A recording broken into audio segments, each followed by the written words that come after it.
Hi guys, ಹೇಗಿದ್ದೀರ ಎಲ್ಲರೂ? ಇವತ್ತು ಸಿಂಪಲಾಗಿ ವೆಜಿಟೇರಿಯನ್ ನೂಡಲ್ಸ್ ಮಾಡುವ. ಹೀಗೆ ನೂಡಲ್ಸ್ ಮಾಡಿದರೆ ತಿನ್ನಲಿಕ್ಕೆ ತುಂಬ ಟೇಸ್ಟಿ ಆಗ್ತದೆ. ಒಂದು ಗ್ಲಾಸನ್ನು ತಗೊಂಡು ಅದಕ್ಕೆ 3 spoon ketchup, 1 spoon soya sauce, 1 spoon chilli sauce,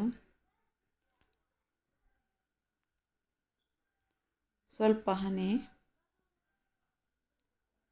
ಅರ್ಧ ಸ್ಪೂನ್ ಪೆಪ್ಪರ್ ಪೌಡರ್ ಹಾಕಿ ಚೆನ್ನಾಗಿ ಮಿಕ್ಸ್ ಮಾಡಿ ಒಂದು ಸೈಡಲ್ಲಿ ಇಡುವ. ಇದಕ್ಕೆ ಬೇಕಾದ ವೆಜಿಟೇರಿಯನ್ಗಳನ್ನು ಕಟ್ ಮಾಡುವ. ಒಂದು ಕ್ಯಾಪ್ಸಿಕಮನ್ನು ತಗೊಂಡು ಉದ್ದನೆಗೆ ಕಟ್ ಮಾಡಿ, ಮತ್ತು ಅದೇ ರೀತಿ ಒಂದು ಸಣ್ಣ ಕ್ಯಾಬೇಜನ್ನು ಉದ್ದ ಕಟ್ ಮಾಡಬೇಕು. ಹಾಗೆ ಒಂದು ನೀರುಳ್ಳಿ ಕೂಡ, ಒಂದು ಕ್ಯಾರೆಟ್ ಎಲ್ಲ ಉದ್ದನೆ ಕಟ್ ಮಾಡಬೇಕು. ಸ್ವಲ್ಪ ಸ್ಪ್ರಿಂಗ್ ಆನಿಯನ್, ಒಂದು ಸಣ್ಣ ತುಂಡು ಶುಂಠಿ ಸಪೂರ ಹೆಚ್ಚಿ, ಒಂದು ಕಾಯಿ ಮೆಣಸು ಉದ್ದನೆ ಕಟ್ ಮಾಡಿ, 3 ಬೆಳ್ಳುಳ್ಳಿ ಎಸಳನ್ನು ಸಣ್ಣ ಸಣ್ಣ ತುಂಡು ಮಾಡಿ, ಒಂದು ಪಾತ್ರೆಯನ್ನು ಗ್ಯಾಸಿನ ಮೇಲೆ ಇಟ್ಟು ಸ್ವಲ್ಪ ಎಣ್ಣೆ ಹಾಕಿ ಮೊದಲು ಬೆಳ್ಳುಳ್ಳಿ ಗಾರ್ಲಿಕನ್ನು ಹಾಕಿ ಸ್ವಲ್ಪ ಫ್ರೈ ಮಾಡಿ,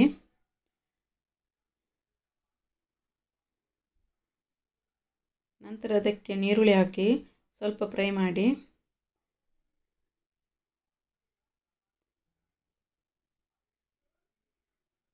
ಇಲ್ಲಿ ನಾನು ಅಕ್ಕ ನೂಡಲ್ಸ್ ತಗೊಂಡಿದ್ದೇನೆ. ಇಲ್ಲಿ ನೀರು ಬಾಯ್ಲ್ ಆಗಿದೆ. ನೂಡಲ್ಸನ್ನು ಹಾಕಿ ಅದಕ್ಕೆ ಸ್ವಲ್ಪ ಉಪ್ಪು ಹಾಕಿ ಇಡ್ತೇನೆ. ಇಲ್ಲಿ ನೀರುಳ್ಳಿಯನ್ನು ಫ್ರೈ ಮಾಡಿ, ಜಾಸ್ತಿ ಫ್ರೈ ಮಾಡಲಿಕ್ಕಿಲ್ಲ, ಅರ್ಧ ಫ್ರೈ ಮಾಡಬೇಕು. ಚೆನ್ನಾಗಿ ಬೇಯಬಾರ್ದು, ಬೆಂದರೆ ಒಳ್ಳೆಯದಾಗೋದಿಲ್ಲ ನೂಡಲ್ಸ್. ಒಂದು ಸಲ ಚೆನ್ನಾಗಿ ಮಿಕ್ಸ್ ಮಾಡೋಣ. ನೂಡಲ್ಸ್ ಬೇಯಿಸಲಿಕ್ಕೆ ಕೇವಲ 4 ನಿಮಿಷ ಸಾಕು. ಬೇಯಿಸಿದ ನೂಡಲ್ಸನ್ನು ಹಾಕುವ. ಮಿಕ್ಸ್ ಮಾಡಿಟ್ಟ ಸಾಸನ್ನು ಕೂಡ ಹಾಕುವ.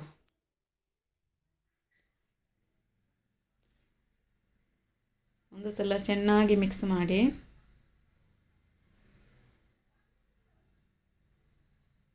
ರುಚಿಗೆ ತಕ್ಕ ಉಪ್ಪನ್ನು ಸ್ವಲ್ಪ ಹಾಕುವ. ಮಿಕ್ಸ್ ಮಾಡಬೇಕು. ಈಗ ನೂಡಲ್ಸ್ ರೆಡಿ ಆಯಿತು.